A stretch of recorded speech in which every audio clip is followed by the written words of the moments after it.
প্রিয় দর্শক মন্ডলী, আসসালামু আলাইকুম। আপনাদের সকলকে এই মুহূর্তে স্বাগতম জানাচ্ছি ঢাকা জেলার নবগঞ্জ উপজেলার বারোয়াখালী ইউনিয়ন এবং শিকেরবা ইউনিয়নের বুক চিরে যে ইছামতি নদী প্রবাহিত হয়েছে। আমার দেখতে পাচ্ছেন ডান পাশে ইছামতি নদী এবং বাম পাশে ইছামতি নদী। তো এই মুহূর্তে বাহিরচর বারোয়াখালী ইউনিয়নের বারচর 1 নম্বর ওয়ার্ড আমার সামনে, এবং পিছনে দেখতে পাচ্ছেন শিকেরবা ইউনিয়নের হাগরাদি, এবং এই দুই ইউনিয়নের মাঝখান দিয়ে ইছামতি নদী প্রবাহিত হয়েছে। এবং ইছামতি নদী প্রবাহিত হওয়াতে মানুষের যাতায়াতের দীর্ঘদিনের, অনেক দিনের, বহুদিনের আকাঙ্ক্ষা এখানে একটি ব্রিজ করার জন্য। তো বিভিন্ন সময় বিভিন্ন মেয়াদে বিভিন্ন সরকার, বাংলাদেশে সরকার গঠন করেছেন, বিভিন্ন আশা দিয়েছেন, কিন্তু পরবর্তীতে হাগরাদি অর্থাৎ বারোয়াখালী ইউনিয়নবাসী এবং হাগরাদিবাসী এপার ওপার মানুষের মধ্যে একটা আত্মীয়তা বন্ধন রয়েছে, একটা আত্মীয়তা সেতু বন্ধন রয়েছে। কিন্তু আমরা দেখেছি এক সময় ছিল এখানে বাঁশের সাঁকুর দীর্ঘদিন ব্যবহার করার পর আমরা দেখতে পাচ্ছি নতুন করে এলাকাবাসীর উদ্যোগে চমৎকার একটি ভাসমান ব্রিজ করেছেন।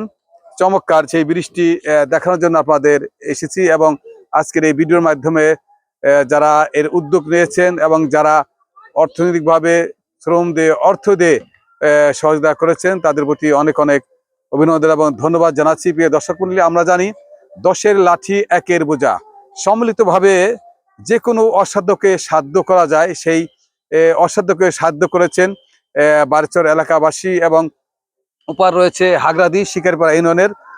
প্রতিদিন এখান দিয়ে আগে ছিল হাগরাদি যে বাজারটা রয়েছে, সেই বাজারের মাঝামাঝিতে এবং বাজারের কাছাকাছিতে বারচরে মানুষ পার হয়ে গেতেন বাঁশের সাঁকু দিয়ে।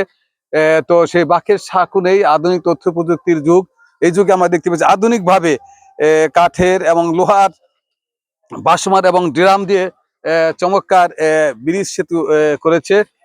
আমরা দেখতে পাচ্ছি প্রতিদিন এখান দিয়ে শত শত হাজার হাজার মানুষ পারাপার হয়ে থাকে।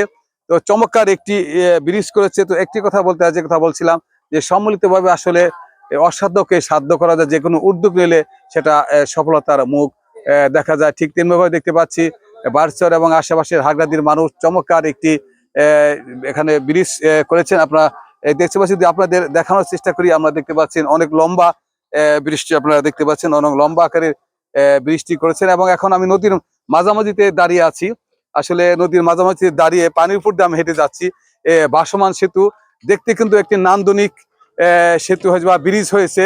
এটা সত্যি, যদি কোনো বিমান প্রবাসীরা যদি এখানে আসে, তাহলে তারাও কিন্তু স্বাচ্ছন্দ্যে যারা এই মহৎ কাজটি করেছে তাদেরকে সাধুবাদ জানাবেন। প্রিয় দর্শক মণ্ডলী, এই ব্রিজটিকে আমি পর্যবেক্ষণ আরো ভালো করে দেখাবো। দীর্ঘদিনের মানুষের কষ্ট। একসময় গুদারা পার হতো, গুদারা আরো নদী যখন বড় ছিল, ভরা মৌসুমে কিন্তু এখানে অনেক পানি থাকে, পানিতে টইটুম্বর থাকে, নদীর এপার ওপারে টইটুম্বর থাকে, এবং যখন গুদারা ঘাট দিয়ে পার হয় তখন অনেক সময় লেগে যায়।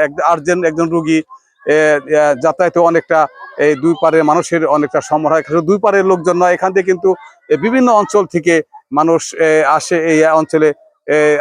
আত্মার বন্ধনে কিন্তু অনেকে আসে, অনেকে এখান থেকে যাতায়াত করে, পারে মানুষ উপারে মানুষ এপার যাতায়াত করে। তো যারা সর্বশেষে তাদেরকে বলবো, চমৎকার একটি ব্রিজ করেছে যারা করেছেন এই ব্রিজটি, তাদের প্রতি অনেক অনেক অভিনন্দন এবং ধন্যবাদ, এবং তাদেরকে আমি সেলুট জানাচ্ছি।